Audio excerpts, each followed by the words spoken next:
The 197 pounds weight class is deeper than you think. In fact, there are a ton of returning national finalists and title threats outside of just Max Dean and Jacob Warner. Those are, of course, last year's national finalists. I have 6 title threats besides those 2 guys who I think could really win a title. And I'm going to rank those 6 guys from least likely to most likely to win a title. Plus, if you're wondering about the 2021 champ, Ferrari, and what's going on with him, I'm going to give you my opinion on whether I think he will be coming back or not this season. So let's stop stalling and talk about the first title threat, Cam Caffey of Michigan State. He's a multiple-time national qualifier, but has never placed at the tournament. The reason I think he's the biggest threat is because one of the wins he had last year. That's over the national champion Max Dean. Though Dean ended up getting revenge on him at the Big Ten championship, so it's tough to say he'll beat him again. Which is why I think the odds for Iowa State's younger Bastida are a little bit higher than Cam Caffey's. Bastida placed 5th at last year's national championships, and he also had a great regular season win, not over Max Dean, but over Jacob Warner. He beat Warner in the Cy-Hawk dual meet between Iowa and Iowa State, and it wasn't any fluke win. He won fair and square. But I do want to take a look at Bastida's losses for a second because they're all to Big 12 opponents. That's Stephen Buchanan of Wyoming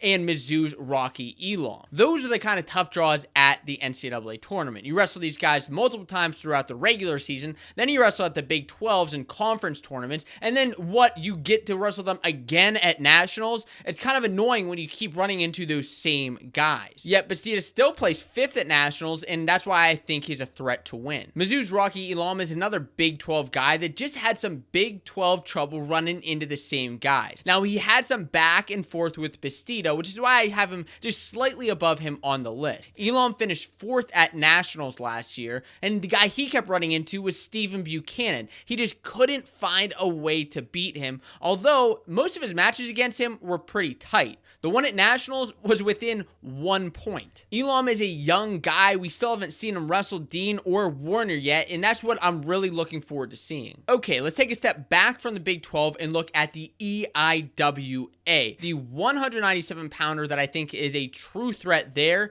is Lehigh's Michael Beard. You may remember that he used to wrestle for Penn State, but he transferred out because he couldn't beat out Max Dean. In 2021, Beard had an incredible season, placing 7th at the national championships. In my opinion, one of his best wins that year was over Wyoming's Stephen Buchanan. Now, that said, he did have a couple losses, one to Cam Caffey and one to Rocky Elam. Another one of his tight matches that actually went into sudden victory was to Michigan's Miles Amin, and we all know how tough he is. But I think the scary thing that makes Beard such a threat isn't any stats or wins or losses. It's that feeling deep inside, that vengeance that he probably wants to have against Max Dean for stealing that title spot as a starting All-American. Now, I don't know if there's actually any bad blood between Beard and Penn State or Dean or any of that, but you had to imagine there's probably a little bit. It gives me a little bit vibes back whenever Bubba Jenkins left Penn State and ended up wrestling David Taylor after that season. The next guy on this list is somebody that I've kept on mentioning. That is Wyoming's Stephen Buchanan, who placed 3rd at nationals last year. Not only does he have an impressive resume, I mean, he was a Big 12 champion last year, but he's shown that he can beat those top number 1 ranked guys. He's not afraid of anybody. I remember when he beat West Virginia's undefeated Noah Adams and skyrocketed him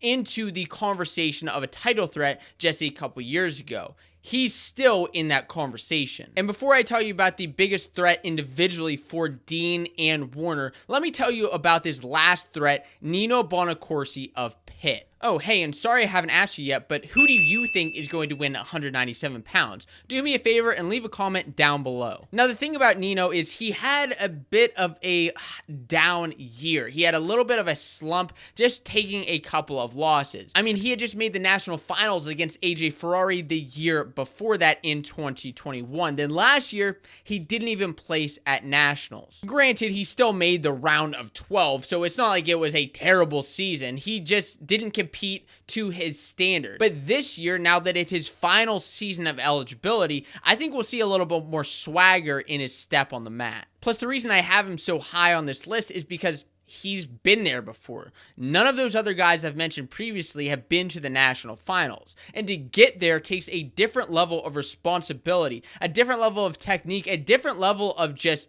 awareness of the national tournament. And Nino Bonacorsi has been there before. So that leaves Jacob Warner of Iowa and Max Dean of Penn State. Both of these guys are multiple-time All-Americans. Jacob Warner having an incredible last season. Warner has wrestled a majority of the field. I would say it's probably like half and half, with tough guys he's wrestled and tough guys he just hasn't competed against yet. And sure, besides to Dean, he has that outstanding loss to Younger Bastida, but I don't see that happening again. Warner is one of the most consistent wrestlers at this weight. He's not all thrills and frills, but he'll get the job done. His biggest threat, I think, is actually still Max Dean. But the funny thing is, I don't think that Warner is Max Dean's biggest threat, even though they've had very tight matches in the past. And no, I don't think it's Michigan State's Cam Caffey either, because he ended up avenging that loss and finding a way to overcome that.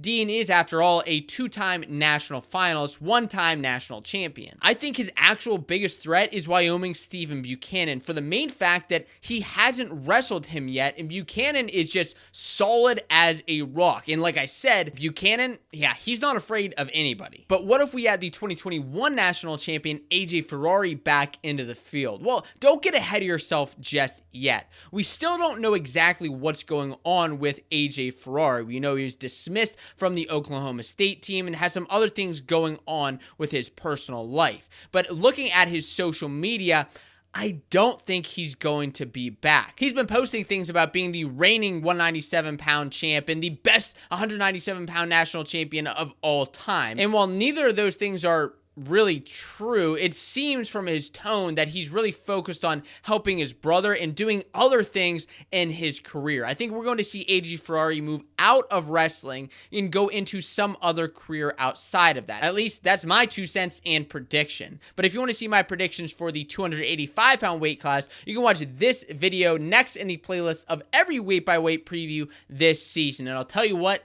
it's not what you expect with those tough heavyweights. So go ahead and give it a watch.